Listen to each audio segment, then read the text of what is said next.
যেদিন আমার বন্ধ হবে শ্বাস, মৃত্যু এসে আমায় করবে গ্রাস।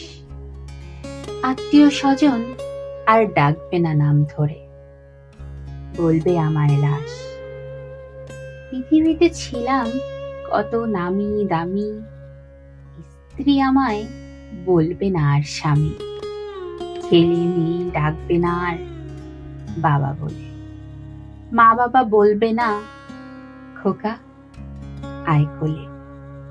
সেদিন সবাই হয়ে যাবে পর, যাদের সাথে আমার বসবাস। যাদেরকে আমি রেখেছি বুকে ধরে, তারাই রাখবে আমায় অন্ধকার কবরে। কতদিন পাশ দিয়ে হাঁটবে বন্ধু স্বজনে, হয়তো আমার কথা আর করবে না মনে। হায় রে জীবন, এই যে মিছে মায়া খেলা, ক্ষণিকের ভোগ বিলাস।